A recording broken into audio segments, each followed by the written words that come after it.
치매 어머니를 돌보는 딸 유현주.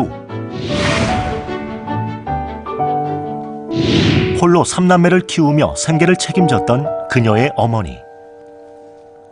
그런데 언제부턴가 이상 증세를 보이기 시작했습니다. 이제 물건 같은 걸 많이 외부에서 갖고 들어오시더라고요. 날이 갈수록 막 집에 산더미처럼 쌓이는 거예요. 어느 날은 집에 안 들어오신 거예요. 그래서 그 다음날 인천에 구조에 대해서 연락이 왔어요. 고속도로에서 구조되셨다고. 병원에서 치매 진단을 받은 어머니. 그녀는 다니던 직장도 그만두고 어머니를 직접 돌보기 시작했습니다. 그렇게 엄마가 점점 무너져가는 거죠. 1분 전의 일도 기억을 못 하시고 내가 무엇을 먹고 싶은지 어디를 가고 싶은지 그런 생활들이 엄마에게 어떤 낙이 있을까. 그 후 치매에 대한 공부를 시작한 그녀. 어머니를 돌보면서 그녀는 가족의 사랑을 새삼 깨닫게 됐습니다. 그전에는 직장생활 한다고 바쁘다고 엄마는 외면당하고 있었던 것 같아요. 우리들이 엄마를 얼마나 사랑하는지 알아주셨으면 좋겠고 저희들이랑 행복하게 건강하게 오래오래 사셨으면 좋겠어요. 치매 어머니를 위한 사랑, 유현주 씨를 소개합니다.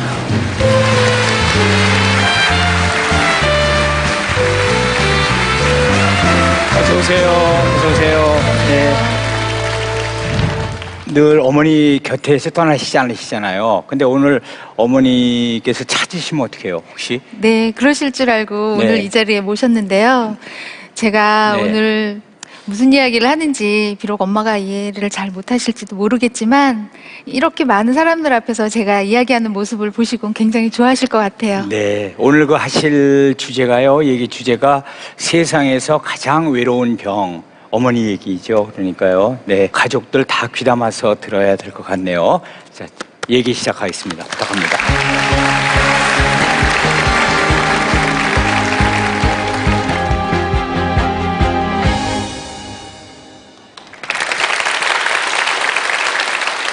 안녕하세요. 저는 유현주입니다.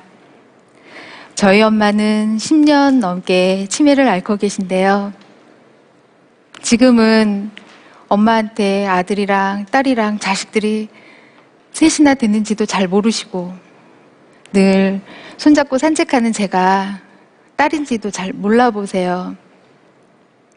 그런데 저는 엄마가 치매에 걸린 이후에야 그동안 엄마의 삶이 얼마나 외롭고 얼마나 고단했는지 비로소 되돌아보게 되었습니다. 그럼 지금부터 제가 가장 사랑하는 우리 엄마의 이야기를 시작하려고 합니다.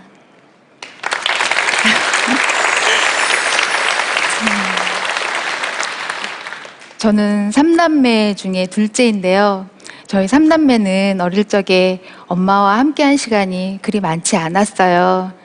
아버지가 작은 사업을 운영하셨었는데 사업 수완이 그렇게 좋지 않으신 편이라 엄마 혼자서 거의 생계를 꾸리다시피 하셨거든요. 지방에 있는 직장 생활을 하시다가 집에는 자주 오시지 못하셨어요. 그래서 저희는 늘 엄마를 그리워하면서 자랐던 것 같아요. 그러다가 제가 고3 때 아버지가 돌아가시고 그때부터 엄마랑 같이 살게 되었어요. 그런데 이번에는 제가 직장 생활하면서 바빠지게 된 거예요.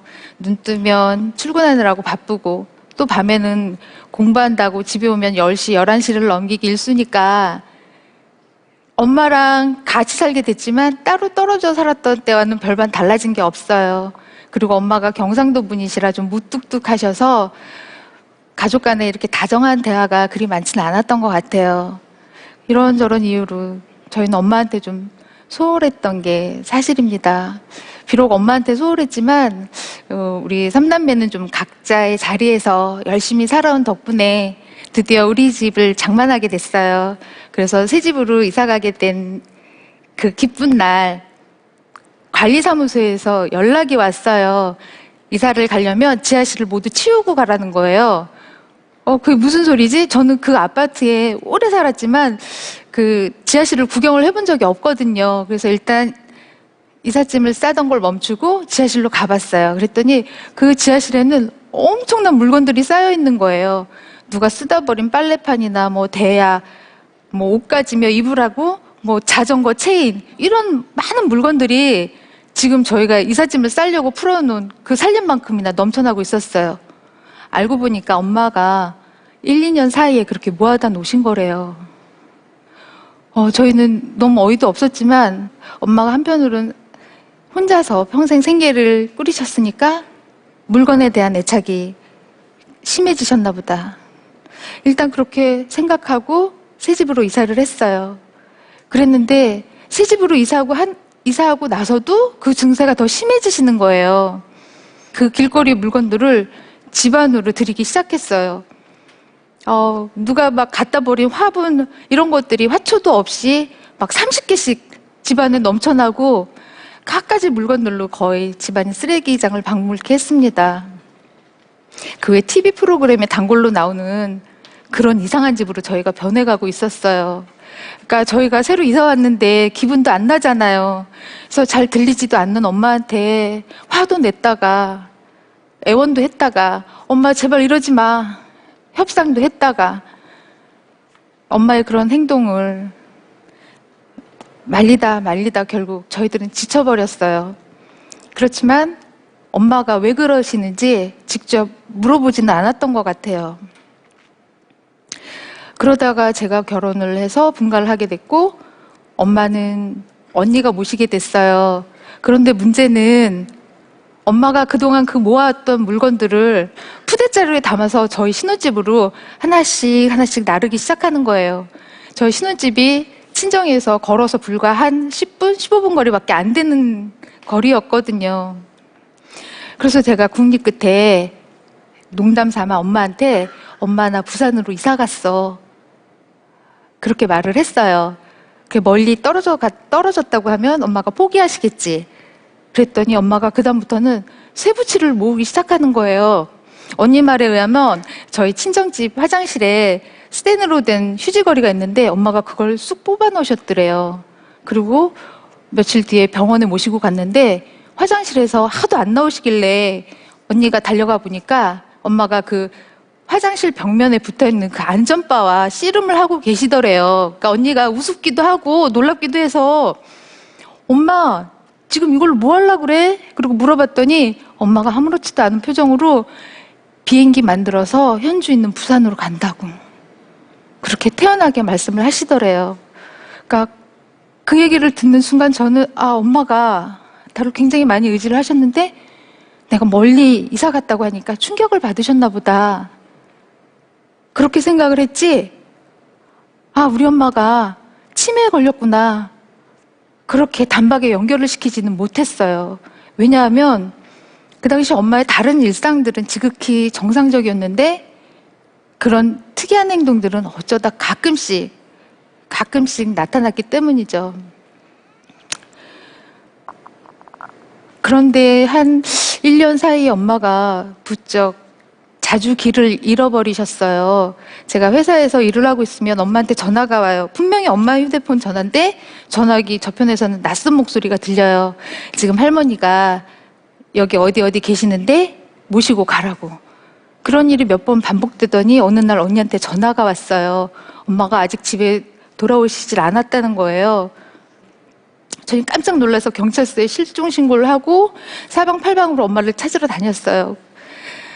다행히도 다음날 인천의 한 지구대에서 연락이 왔어요. 그런데 엄마가 공항으로 가는 고속도로에서 구조가 됐다는 거예요.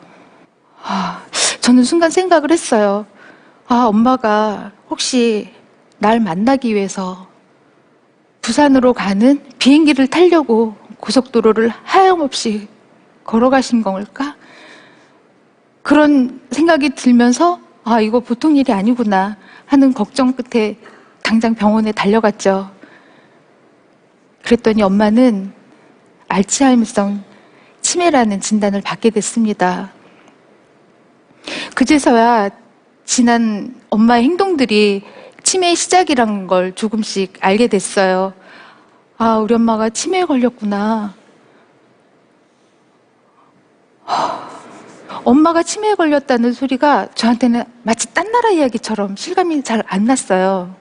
그 당시 언니는 가게를 운영하고 있었고 열심히 공부해야 하는 조카가 있었고 또 남동생은 아직 결혼도 안 했고 직장생활을 하고 있었기 때문에 엄마를 모시는 건 내 몫이다라고 생각을 하고 있었는데 그런 이야기를 듣고 내 처지를 다 이해해준 남편이 그리고 시부모님이 저를 적극적으로 지지를 해주셔서 저는 직장을 그만두고 엄마와 같이 살게 됐습니다. 그 다음부터 집안의 모든 물건들이 다 엄마 차지가 된 거예요. 저희가 외출을 하려고 보면 신발장에 신발이 하나도 없어요. 찾아보면 엄마 방에 가지런히 놓여져 있어요. 그리고 어느 날은 씻으려고 화장실을 갔는데 화장실 용품이 하나도 없어진 거예요. 화장실이 아주 헝해요. 보면 다 엄마 방에 가 있어요. 그리고 예쁜 컵이나 그릇은 얼마나 탐을 내시는지 몰래 가져다가 또 엄마 방 이불 속에다 감춰두시는 거예요. 그러면 밤에 이부자리 펴드리려고 꺼내다가 툭 떨어지면 탁 깨져버리고 위험한 일도 많았죠. 엄마의 그런 이상 행동은 상상을 초월할 정도였어요. 그래도 제가 늘 엄마 곁에 있으니까 엄마는 차츰 안정을 찾아가는 듯 했어요. 엄마 늘 같이 있다 보니까 좋기는 한데 딱히 뭘 해야 될지 잘 모르겠더라고요. 그래서 집 앞에 구로구 치매제한센터가 있더라고요. 그래서 그곳에 센터에 가서 인지개선 프로그램이나 작업치료, 미술치료나 그런 프로그램에 참여하면서 날씨가 좋으면 안양천 가서 산책도 하고 언니네 가게 놀러도 가고 그 옆에 있는 재래시장도 구경 가고 그렇게 엄마가 외로웠던 생활에서 차츰차츰 생활 패턴이 바뀌어 갔어요.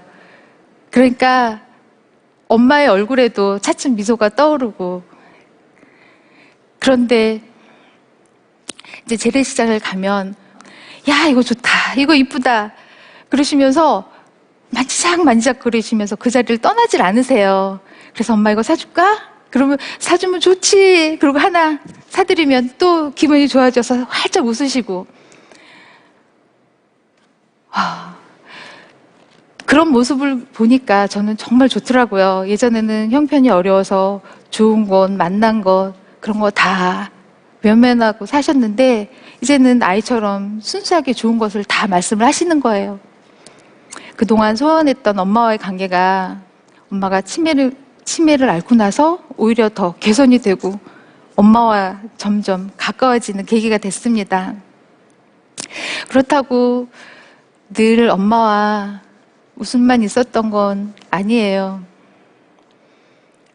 엄마를 옆에서 보살펴드리면서 엄마가 점점 무너져가는 모습을 고스란히 지켜보는 건 정말 힘겹고 가슴 아픈 일이었어요. 분명히 어제는 하셨던 일인데 오늘은 못 하시고 자신의 이름도 못 쓰시고 가족들도 못 알아보고 외출을 해야 하는데 안 씻겠다고 귀찮다고 고집을 피우시고 대소변 조절도 안 되시고 자꾸 위험한 행동을 하시니까 말려야 하는데 안 들리시니까 또 막 큰 소리가 나게 되고 그러다가도 금방 엄마한테 이러면 안 되지 죄책감에 시달리고 하루에도 서너 시간씩 멍하니 앉아있는 날들이 늘어갔습니다. 이 상황에서 벗어나고 싶은데 잘 안 되고 엄마는 나 아니면 안 된다는 강박도 좀 심해지고 모두 다 놔버리고 싶은데 내 입으로는 차마 말 못하겠고 누군가 나에게 그동안 수고했으니까 이제는 그만 손을 놔도 된다고 내 손을 잡아줬으면 좋겠는데 야속한 생각에 툭하면 눈물이 쏟아졌습니다. 아무것도 모르는 엄마를 붙들고 엄마,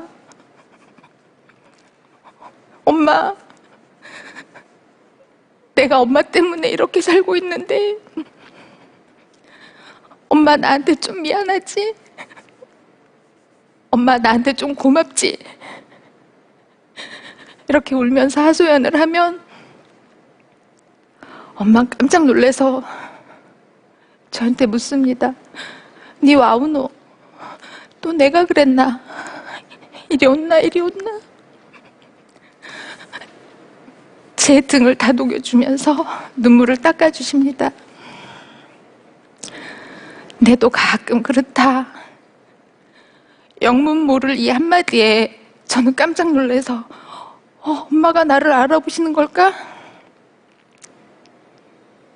한참 엄마를 쳐다보지만 그런 생각도 잠시뿐입니다. 얼마 전에 제가 엄마와 저의 이야기를 어느 라디오 프로그램에 사연으로 보낸 적이 있어요. 근데 고맙게도 저를 해외여행을 보내주겠다고 연락이 왔어요. 놓칠 수 없잖아요. 그런데 그 당시 엄마 상태는 여행 스케줄을 소화할 만큼 좋은 상태는 아니었거든요. 그래서 엄마를 잠시 모실 곳이 필요했는데 다행히도 집 근처에 그룹홈 형태의 요양시설을 찾게 됐어요. 마치 우리 집 거실처럼 편안한 분위기로 조성된 환경 때문에 덕분에 고맙게도 엄마가 그곳에 적응을 잘하고 계시더라고요. 식사도 잘하시고 또 또래 어르신들하고도 잘 어울리시고 그 순간 저는 어떤 밝은 빛을 본 듯했어요.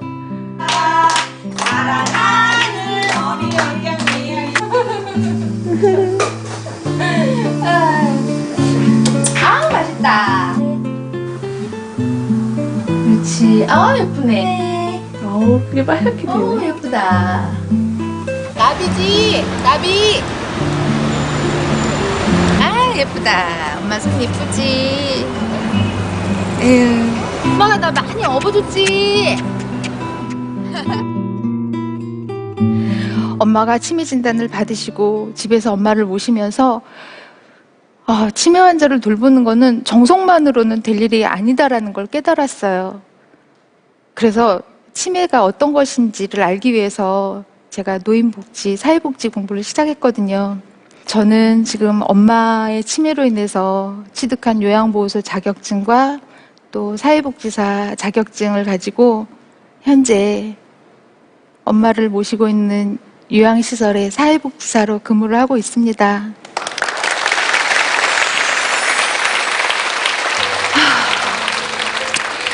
지금 물론 엄마랑 함께 살지는 못하지만 아침에 출근해서 저녁 퇴근할 때까지 엄마랑 함께 지내고 엄마랑 그 옆에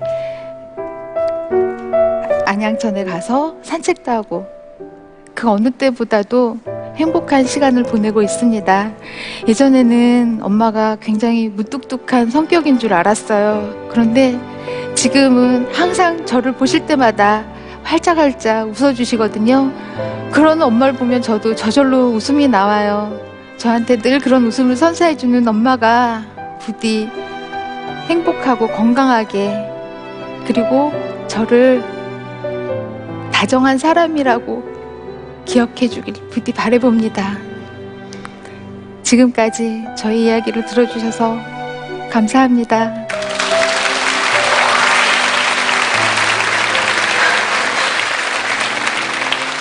잘 들었습니다. 오늘 이 자리에 누구보다도 큰 힘이 되어주셨던 남편께서 오늘 자리하셨죠? 네. 잠깐 좀 모시고 얘기 나눠볼까요? 안녕하세요. 네, 어서 오십시오. 처음에 어머니, 장모님 모셨을 때가 신혼이었었다고 들었는데요. 그때 어떻게 부인의 결정을 다 받아들여 주셨어요? 예. 자식이 부모님 오시는 게 기본적인 도리니까. 네. 당연히 받아들였죠. 그리고 얘기를 들으니까 그 어머니께서 사위를 못 알아보셔서 이름표를 붙이셨다고 그러는데 그건 어떤 얘기인가요? 그래서 저희 장모님이 뭐 아끼고 사랑하신 그 딸과 제가 결혼하다 보니 그 딸을 제게 빼앗겠다라는 그런 생각을 좀 하셨던 것 같아요. 네. 그래서 저를 좀 미워하시고 또 뭐 어떨 때는 제가 집주인처럼 이렇게 보이셨나 봐요. 그래서 많이 어려워하시고 그래서 제가 사위라고 하는 걸 좀 알려드리고 싶어가지고 김서방이라고 하는 글자를 이름표에 크게 써가지고 네. 제 목에 달고 그러고 있었습니다. 아, 그때 어머니가 그거 보실 때마다 그때는 알아보셨어요? 아, 그렇게 알아보지는 않으시는데 네. 제 모습을 보고 네. 약간 그 미소를 좀 띠고 그런 모습이 좀 있었습니다. 네. 누구보다도 애쓰고 계신 유현주 씨에게 부인께 좀 이 자리에서 드리고 싶은 얘기 없으세요? 그동안 장모님 모시고 잘해줘서 고맙고 그리고 앞으로도 지금처럼 잘해줄 거라고 믿고 있고 내가 항상 자기 옆에 있을 거니까 여보 사랑해.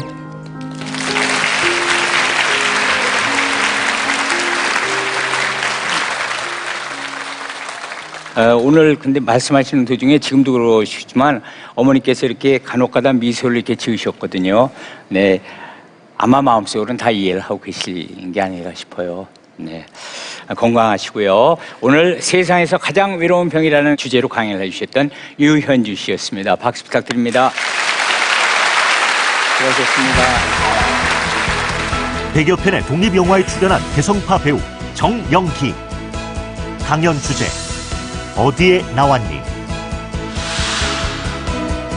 복싱 세계 챔피언 출신의 영업왕 이형철. 강연 주제 인생은 사각링이다. 치매에 걸린 어머니를 돌보는 딸 유현주.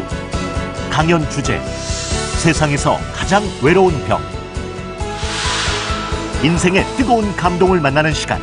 강연 백도시입니다.